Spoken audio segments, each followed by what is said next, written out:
សួស្តីអ្នកទាំងអស់គ្នាបាទសូមស្វាគមន៍មកកាន់វីដេអូតម្រូវឆ្នោតយួនបាទសម្រាប់ថ្ងៃទី21ខែ11ឆ្នាំ2025បាទសម្រាប់ថ្ងៃនេះផងដែរយើងក៏មាននៅលេខល្អៗពិសេសតែម្ដងសម្រាប់លេខតូចដើម្បីចែកជូនទៅកាន់បងប្អូនដែលចាក់ឆ្នោតទាំងអស់គ្នាដើម្បីឲ្យបងប្អូនយកទៅចាក់យកលុយយកកាក់ទាំងអស់គ្នាបានចុះបងប្អូនក៏កុំភ្លេចជួយចុច follow page ចុច like ចុច share ជាពិសេស comment 168បងប្អូននឹងទទួលបាននូវលាភសំណាងទាំងអស់គ្នាបាទអញ្ចឹងយើងចូលទៅកាន់តម្រុយដែលខ្ញុំបានធ្វើការរឹបរៀងបាទព្រៀបព្រៀងដើម្បីចែកជូនទៅកាន់បងប្អូនតែម្ដងសម្រាប់ថ្ងៃទី21ម៉ោង10កន្លះព្រឹកសម្រាប់ឆ្នោតយួនថ្មីបាទ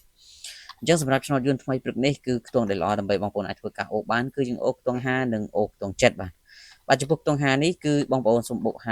57ធ្វើការលេងនៅពូ A B C D រីឯខ្ទង់7យើងយក72 73បាទហើយសម្រាប់ម៉ោង1កន្លះជារៀងរាល់ថ្ងៃខ្ញុំបាទតែងតែធ្វើការផ្ដល់ជូននៅលេខល្អៗទៅកាន់សិស្សរបស់យើងបាទជារៀងរាល់ថ្ងៃតែម្ដងហើយបងប្អូនគឺនឹងទទួលបាននូវលាភសំណាងទាំងអស់គ្នាបាទសូមឲ្យនេះយើងចូលចំតែម្ដង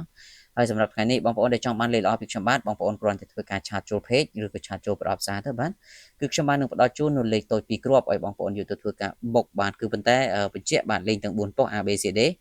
បាទហើយសេវាត្រឹមតែ50000រៀលទេបងប្អូនដែលមានបំណងចង់បានលេខអាចធ្វើការឆាតមកយកទាំងអស់គ្នាបាន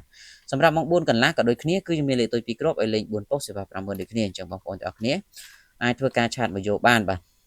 រីឯតម្រុយសម្រាប់ម៉ោង6វិញគឺពុកម៉ែវិញទាំងអស់គ្នាសូមលេងខ្ទង់0និងលេងខ្ទង់40បាទចំពោះខ្ទង់40យើងបូក44 45បាទអធិស្ឋាន44 45បាទហើយចំណែកខ្ទង់0វិញគឺពុកម៉ែវិញសូមយក08និង09បាទសម្រាប់ធ្វើការបុក A B C D នៅម៉ោង6កន្លះបាទហើយសម្រាប់បងប្អូនដែលចង់បានលេខល្អមិនថាម៉ោង1កន្លះម៉ោង4កន្លះឬក៏ម៉ោង6កន្លះគឺខ្ញុំបាទមានជារៀងរាល់ម៉ោងតែម្ដងសម្រាប់ចែកជូនទៅកាន់បងប្អូនអញ្ចឹងបងប្អូនអាចឆាតចូល page ទាំងអស់គ្នាអរគុណជូនពរសំណាងល្អទាំងអស់គ្នាសូមគោរព